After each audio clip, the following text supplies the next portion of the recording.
اهلا وسهلا ومرحبا بكم معايا في لاشين ديالي كور دو فرونسي فاسيل.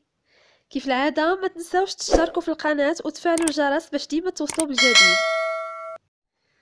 Dans cette vidéo, je vous invite à découvrir un nouveau sentiment, celui de l'indignation. On va aborder ensemble une nouvelle activité de langue et communication qui s'inscrit dans la 4e séquence des péripéties. Nous avons deux supports. Premièrement, une photo page 137 et le deuxième support, il s'agit d'un extrait d'une scène théâtrale.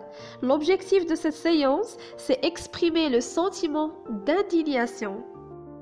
Je vous invite à observer attentivement le premier support. Et décrivez le visage de la jeune femme. Donc le premier support représente l'image d'une jeune femme. Elle a un visage tendu, la bouche ouverte, des sourcils froncés et des poings serrés ou bien fermés. Du coup, le sentiment exprimé par la jeune femme, c'est l'indignation ou bien la colère.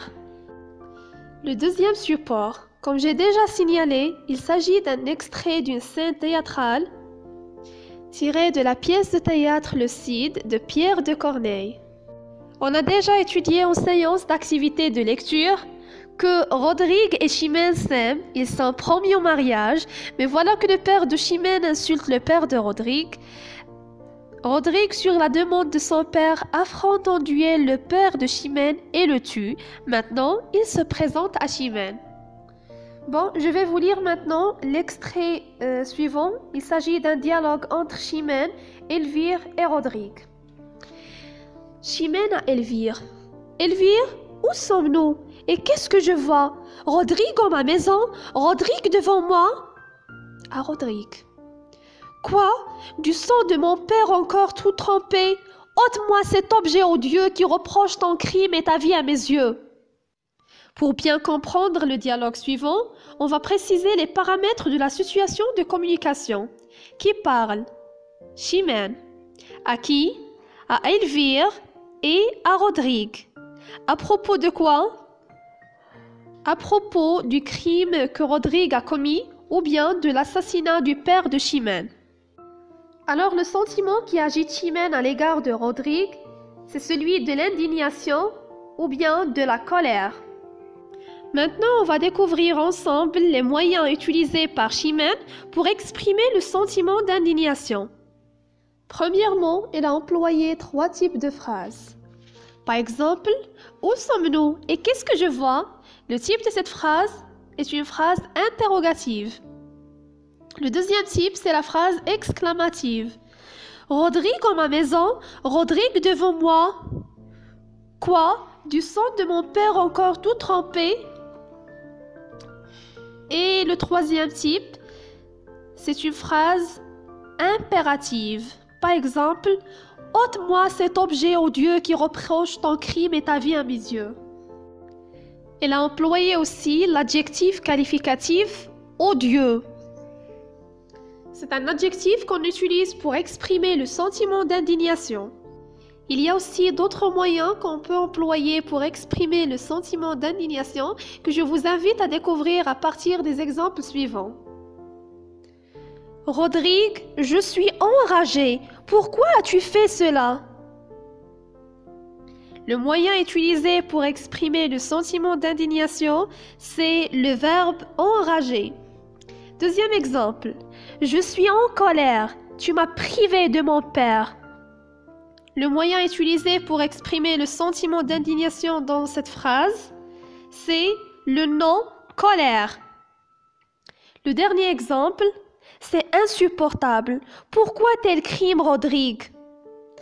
Du coup, le moyen employé pour exprimer le sentiment d'indignation, c'est l'adjectif qualificatif insupportable. Je retiens. L'indignation est un sentiment de colère que l'on éprouve devant un acte jugé injuste. C'est-à-dire, فهو واحد الشعور بالغضب اللي كيحس به الإنسان ملي كيكون أمام واحد الفعل كيحس به غير عادل أو كاع ما راضي به. Pour exprimer le sentiment d'indignation, on peut utiliser des verbes, par exemple, enrager, s'indigner, se fâcher, s'énerver, etc. Des adjectifs comme affreux, monstrueux, odieux, insupportable, furieux.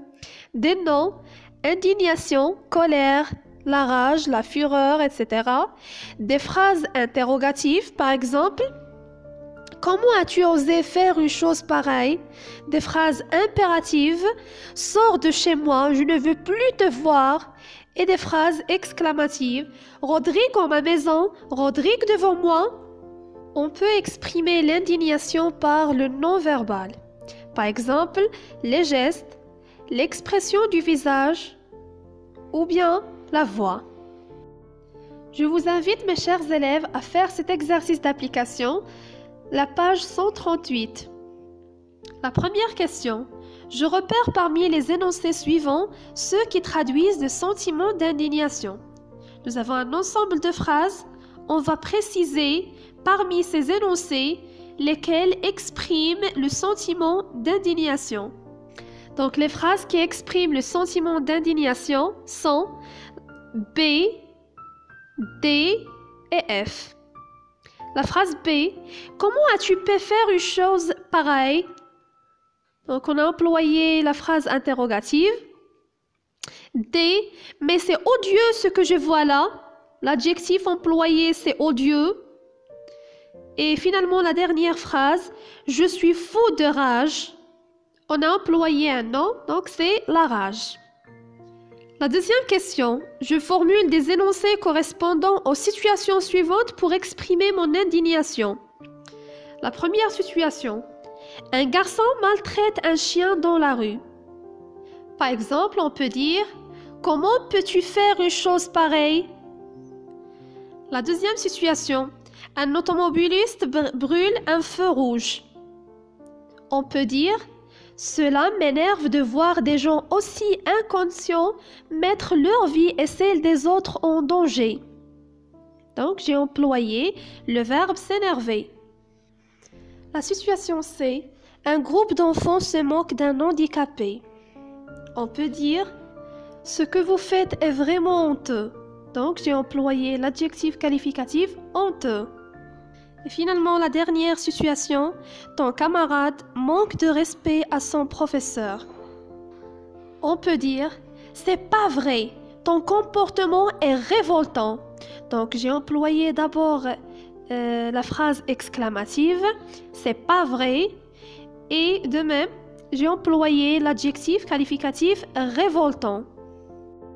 وصلنا لنهاية الفيديو. J'espère maintenant que vous arrivez à reconnaître le sentiment d'indignation et d'employer correctement les moyens servant à exprimer l'indignation dans différentes situations de communication. إلا عجبتكم لا فيديو ما تنساوش تخليو ليا جيم وتبارطاجيوه مع الأصدقاء ديالكم باش هكا تعمل فائدة. Et n'hésitez pas à me poser des questions dans les commentaires. Merci pour votre attention. Au revoir.